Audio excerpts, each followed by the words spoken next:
This is lesson 2 of Wright-Patterson Mah Jongg.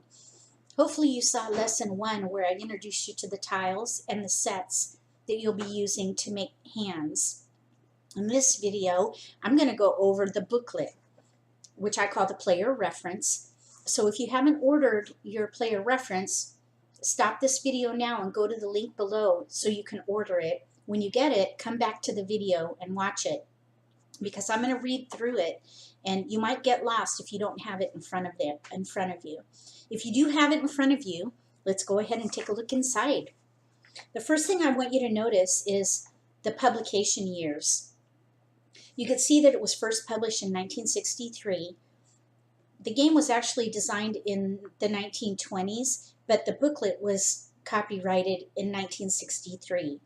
They published it every year for a while, then they went to 4 years, and then 10 years, and then 6 years. So since 2013, they've been publishing every 6 years. So you can kind of expect that going forward. The last time it was published was in 2015, so we have a couple years before we have to get used to new hands. They usually only pull out a couple of hands, maybe 6, and then they'll put in 6. So usually there are going to be between 80 and 100 hands in any given publish. The next thing I want you to see is on page 1, there are definitions. So I've already covered some of these when I introduced you to the tiles. Some of these I'll cover when we do the mock game towards the end of this playlist.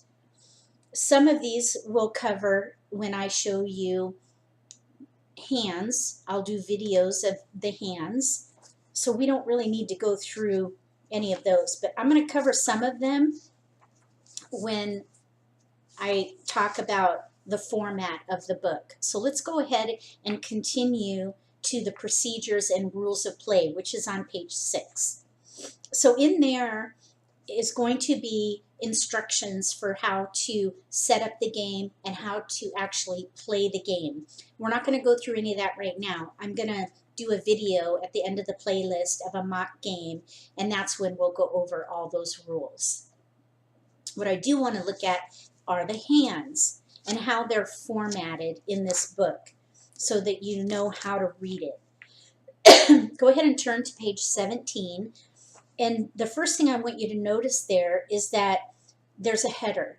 The header for page 17 is pair hands. So there are several categories of hands. So while you're looking at your dealt hand, you can kind of get an idea of what area of the booklet you might be able to find a good hand to play based on those categories. So this first category is pair hands. So on that page, you can see that the hands are numbered. You can see they're numbered 1 through 9, and they also have names to them. This is kind of a unique feature of the Wright-Patterson game. Every hand has a name to it. So hand 1 is called doublets. Hand 2 is called snowflake. Hand 3 is valentine. Hand 4 is shamrock, and so on. When you're playing the game and you win, and people are going to wonder, well, what did you win? What hand did you get? When you say Mahjong, you just say the name of the hand. So you would say Mahjong snowflake.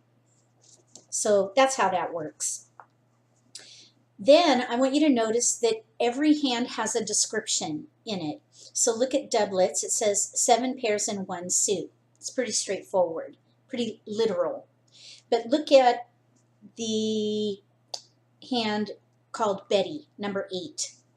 This one, it says 3 pairs in 1 suit, and then in parentheses it says no terminals, with 7 odd honors and 1 honor paired. So sometimes that description is going to have limitation, and sometimes it's going to have flexibility. In this case, it has both. It has limitation, meaning no terminals, so you cannot have any 1s or 9s, and then it has a little flexibility. It says you're going to have 7 odd honors, which means you're going to have 1 each of the winds and 1 each of the dragons. So you're going to have NEWS with red, white, and green dragon, and any one of those can be paired. So it has a limitation and some flexibility. So always read the description of the hand to be sure that you're playing it correctly. The next thing I want you to notice is the word single. All of these hands on this first page are single limit hands. It's called a single limit hand. And that means that the value of the hand is at that ground level. It is a single limit or ground level value. When you go to score your hand, you will receive the score of your hand in payment. And we'll cover scoring much later in the playlist. But a single limit hand is going to be equal to the value of the hand. And that is the easiest hand. Look on the next page, page 18, number 16, Kong Pung. In this hand, you can see the word double. Double means that's a double limit hand. So that is a harder hand to play. Single limit is ground level, double limit is harder, and then you have a triple limit, which is even harder. The next thing that I want you to notice is the C. On page 17 and 18 both, they're all C. C means concealed. So you have to draw all of those yourself. So for the paired hands and the sequence hand, you have to draw them all yourself. Unless it's your winning tile, then you can declare Mahjong. Look on page 19.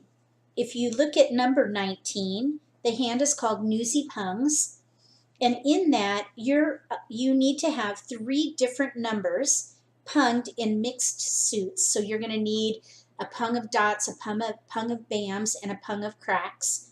And then you're going to need news, or N-E-W-S, north, east, west, and south, and one of those paired. That is a single limit hand, but it has a P by it. The P means that you can call for a pung, or you can claim a discard to make an exposure. Anytime you claim a discard, you have to expose tiles from your hand, and then you take that discarded tile to add to those tiles to make that exposure and complete that set. So if you have a pair, let's say, of 2 dots, and somebody throws a 2 dot, you can say pung, put up your 2 dots and take the discard and add to it to make your 3 of a kind or pung. So that's what the P means. All right, so that's how you read the book, and that's going to be the same all the way through. Another example, though, that I want to show you as far as the single and double limit hands, sometimes you have a choice of whether you want to play a single limit hand or a double limit hand, and it's the same hand. So look at page 21. If you look at number 33, this hand is called Dragon Gates. Dragon Gates is a 1-suit hand with the corresponding dragon. So it's going to have a pung of 1s or a pung of 9s with a sequence of 2 through 8. One of those tiles will be paired. And then you're going to have a pung of the corresponding dragon. So let's say we have bams. You're going to have a pung of 1s and a pung of green dragons with 2 through 8 in the middle. The pung of 1s or the pung of dragons, you can either have those concealed, in which case you will get a double limit for that hand, or you can claim a discard to make a pung out of either the 1s or the dragons, and that would then lower the value to a single limit hand. So it just really gives you the flexibility to make that choice.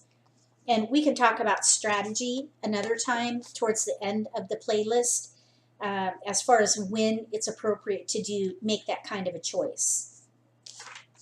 So the next thing that I want to talk about is the etiquette page, and this is just a 1-page little brief description of etiquette in the game, just to keep your game friendly. And you know, I think this could be discussed in detail more than just this 1 page, because you know, usually people who play games are quite competitive, so it can get a little bit tense at times. So this is just a little bit about how to keep the game friendly. And then finally, we have scoring at the back of the book on page 29. This is complex. This is fashioned after the classical Chinese scoring. So it is kind of complex. We're not going to go over it now. We're going to wait until the end of the playlist when I do a mock hand or a mock game, and I'll do scoring for that hand so you can see how that works. After the scoring on page 31, you have doubles, which is part of scoring. And then on page 33, it goes through an example of how scoring might look. But I'll see you at the next lesson where I do a sample hand and share nuances for each category in the booklet.